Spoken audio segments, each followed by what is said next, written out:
Hello guys, this is Shahzada from Business Investigator, and today we're going to investigate on Google services and how do they dominate in the tech industry. Let's get started.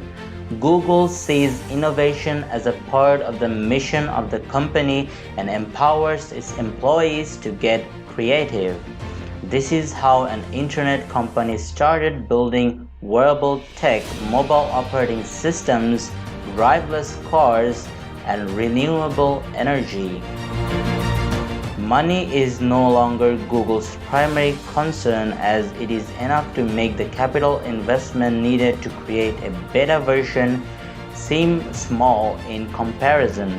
The company culture is focused on innovating first, getting the real user data second, and worrying about monetizing afterwards.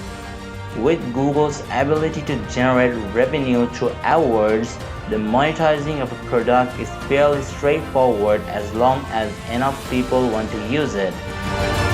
On February 8, 2005, Google launches its Google Map. Maps can be useful and fun, said Google when it first introduced Maps in 2005. The web-only renders provide step-by-step directions and zoomable maps with a smattering of businesses like hotels available to research.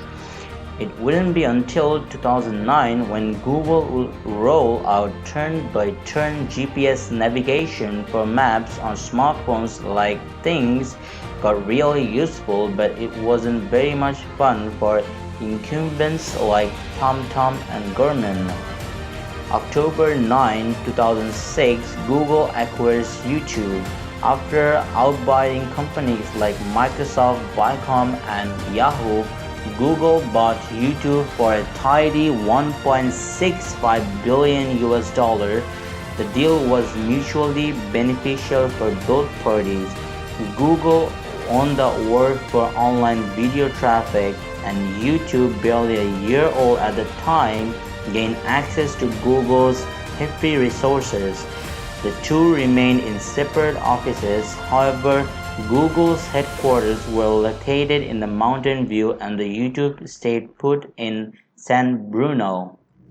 The acquisition has proven to be one of Google's most instrumental, as YouTube has ballooned into a cornerstone of modern culture and online life, creating entire industries and kickstarting the careers of countless creators.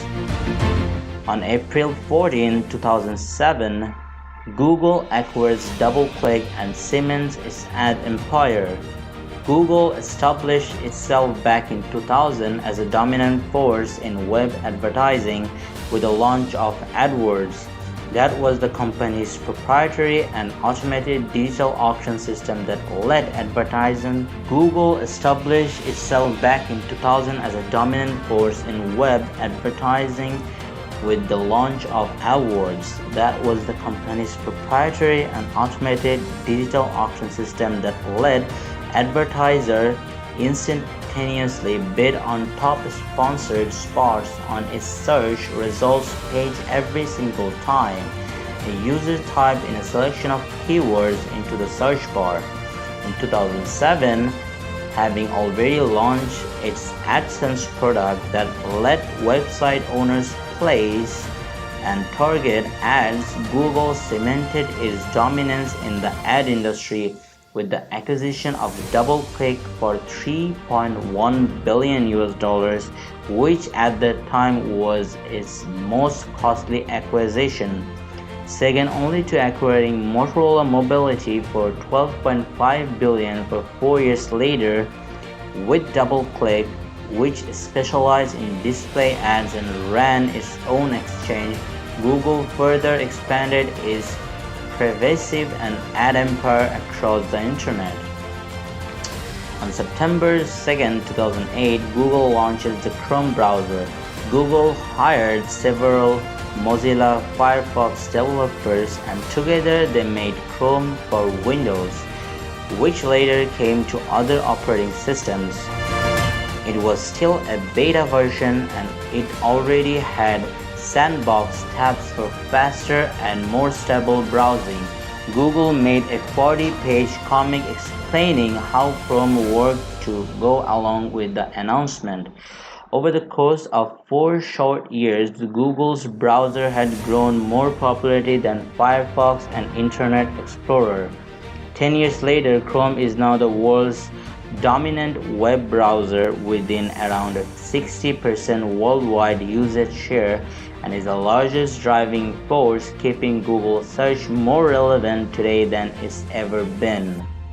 On September 23, 2008, Android launches on the T-Mobile G1, also known as the HTC Dream, after quietly buying Android for $50 million in 2005. What would become the most popular mobile OS in the world made its debut with the announcement of the T-Mobile G1 or HTC Dream, the first Android phone, launched on October 22nd for $179 with a 2-year contract. They would go on to set a groundwork for the future with features that are still the pillars of the OS today: open software, deep integration with Google services, and best-in-class notification features. If you like this video, a sub to the channel would be highly appreciated because it helps me to grow the channel faster, and please hit the like button and don't forget to comment below. My name is Shahzada, this is Business Investigator. Catch you guys in the next one. Peace.